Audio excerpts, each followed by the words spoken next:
We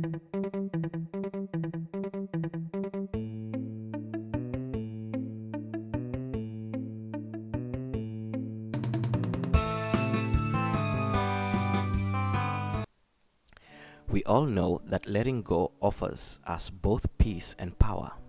Yet we seem pulled down by the gravity of fear, struggle, and control, like addicts. Letting go sounds so easy, yet in practice we seem to be drawn into investing all our efforts into struggling and control instead of just coming to a place of rest and allowing and letting go. Logically, the easier option is to let go, but practically that seems harder to do, even though it obviously is the effortless way. How can it be so hard to do something so effortless? Once again, we're going to use Michael Singer's book, The Untethered Soul, which expresses this idea very beautifully in our studies. This book shall be our study guide for this session and several others, and I highly encourage you to get a copy of it for yourself. Now, Michael says, and once again I paraphrase, and once in a while I interject with my own understanding. So now I read. The natural ups and downs of life can either generate personal growth or create personal fears. Which of these dominates is completely dependent upon how we view change. If you choose fear, you will try to create a world around you that is predictable, controllable, and definable. You will try to create a world that doesn't stimulate your fears. Fear doesn't want to feel itself. It's actually afraid of itself.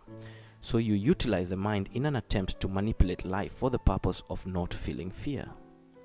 Now, you can do one of two things with fear. You can recognize that you have it and work to release it, or you can keep it and try to hide from it. Because people don't deal with fear objectively, they don't understand it. They end up keeping their fear and trying to prevent things from happening that would stimulate it. They go through life attempting to create safety and control by defining how they need life to be in order for them to be okay. This is how the world becomes frightening. This may not sound frightening, it may sound safe, but it's not. If you do this, the world truly becomes threatening. Life becomes a me against it situation.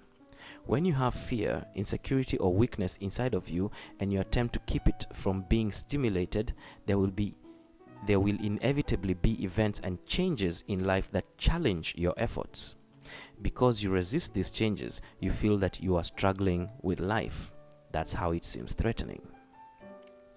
Who said that the way life naturally unfolds is not all right? Who said that? Who said that the way life naturally unfolds is not all right? The answer is fear says so. The part of you inside that's not okay with itself can't face the natural unfolding of life because it's not under your control. If life unfolds in a way that stimulates your inner problems, then by definition, it's not okay. When your mind starts telling you what you have to do to make everything inside okay, don't buy into what it's telling you. The truth is, everything will be okay as soon as you are okay with everything. And that's the only time everything will be okay. All you have to do is stop expecting the mind to fix what's wrong inside of you. That's the core, the root of it all.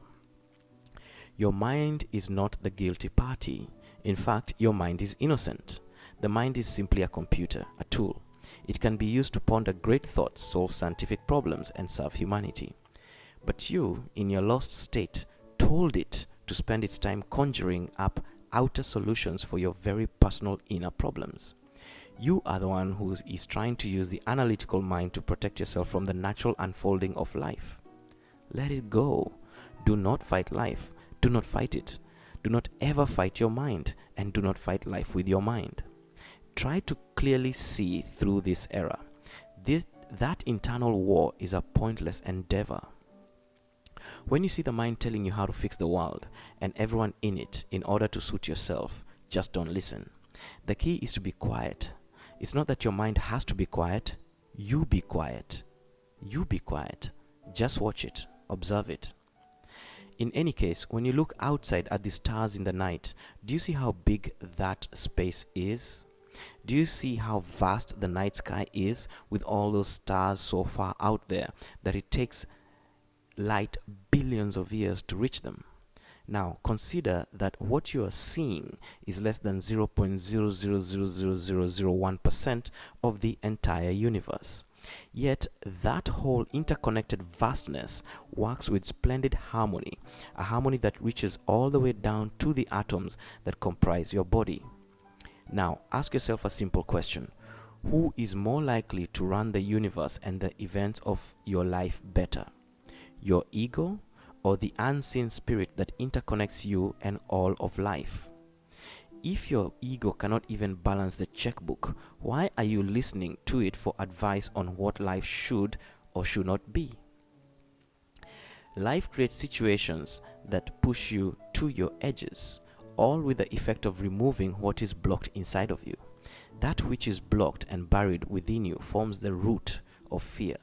Fear is caused by blockages in the flow of your energy.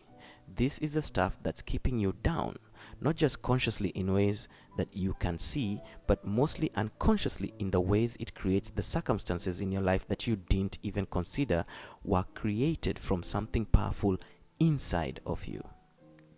The purpose of spiritual evolution is to remove the blockages that cause you fear.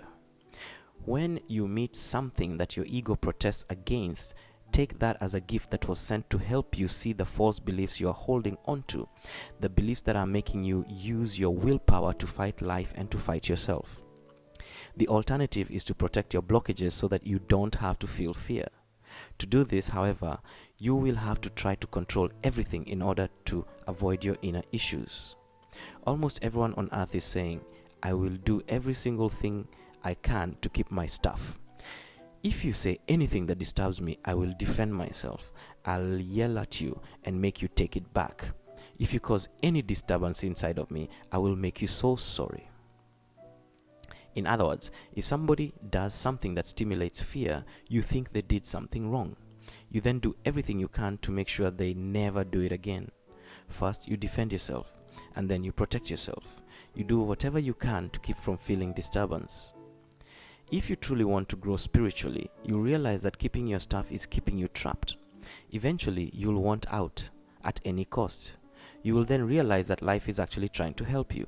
Life is surrounding you with people and situations that stimulate growth. You don't have to decide who's right or wrong. You don't have to worry about other people's issues. You only have to be willing to open your heart in the face of anything and everything and permit the purification process to take place. When you do this, the first thing you'll see is that situations will unfold that hit your stuff. But in truth, that's exactly what has been happening your entire life anyways. The only difference is that now you see it as a good thing because it's an opportunity to let go. The law is very straightforward. When your stuff gets hit, let go right then, because it will be harder to let go later. It won't be easier if you explore your stuff or play with it, hoping to take the edge off. It won't be easier to think about it, to talk about it, or try to release only part of it at a time. If you want to be free to the core of your being, you must let go right away because it will not be easier later. If you let go and stay in the seat of awareness, what you are noticing will pass. If you don't let go and instead get lost in the disturbed feelings and thoughts that arise, you'll see a sequence of events unfold so quickly you won't know what hit you. If you don't let go, you'll notice that the energy that got stimulated in your heart works like a magnet. It's a phenomenally attractive force that will pull your consciousness into it. The next thing you know, you won't be there. You won't maintain the same perspective of awareness that you had when you first noticed the disturbance. You will leave the seat of objective awareness from which you saw your heart begin to react, and you will get involved in the shifting energies coming from your heart. Sometime later, you'll come back and realize you aren't there. You'll come back and realize that you are totally lost in your stuff. Then, you will hope that you didn't say or do anything you'll regret later. You look at the clock, and 5 minutes will have gone by, or an hour, or even a year. You can lose your clarity for quite some time. Yet, the way out is simply sitting in the seat of centered awareness, watching your stuff get hit. As long as you're watching, you're not getting lost in it. The key is to understand that if you don't let go immediately, the disturbing force of the activating energy draws the focus of your consciousness. As your consciousness gets immersed in the disturbance, you lose your clear seat of self. You simply lose the fixed point of consciousness from which you are objectively aware of your surroundings. Your consciousness leaves the centered position of witnessing the many energies around you, and you get sucked into focusing on just one of them. As you look out through your disturbed energy, everything is distorted by the haze of your disturbance. Things that look beautiful now look ugly. Things you liked now look dark and depressing. But nothing has really changed. It's just that you are looking at life from that seat of disturbance. When you're in this state of disturbance, your tendency will be to act in order to try to fix things. You don't have the clarity to see what's going on. You just want the disturbance to stop. So you start getting down to your survival instincts. You may feel that you have to do something drastic. You may want to leave your husband or wife, or move, or quit your job.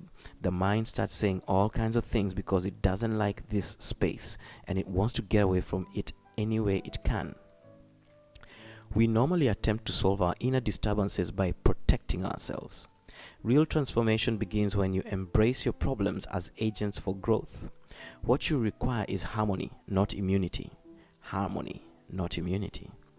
Just let go immediately and allow the energy to go back to the highest center of consciousness that it can achieve.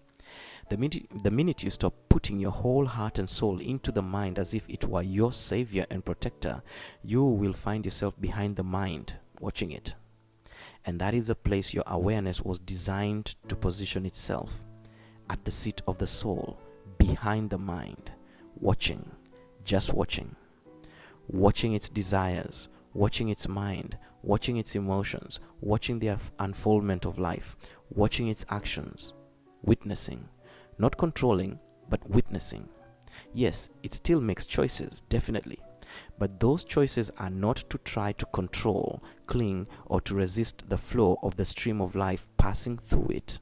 They are simply choices that naturally arise effortlessly from the contrast that it experiences between the polarities that are inherent in the flow of life that is coming through it. They are not in resistance of the now, even though they are choices based on spontaneous desire in the now. There is a place deep inside of you where the consciousness touches the energy and the energy touches the consciousness. That's where your work is. From that place, you let go. Once you let go every minute of every day, year after year, then that's where you will live. Nothing will be able to take your seat of consciousness from you. You'll learn to stay there. After you put time and time again into this process and learn to let go no matter how deep the pain, you will achieve a great state. You will break the ultimate habit, the constant draw of the lower self. You will then be free to explore the nature and source of your true being, pure consciousness. At every moment, keep choosing to let go. Choose it again and again and again. It gets easier and easier each time. Like anything else, it gets better with practice. And depending on how much practice you put into it, your results will come that much faster or not.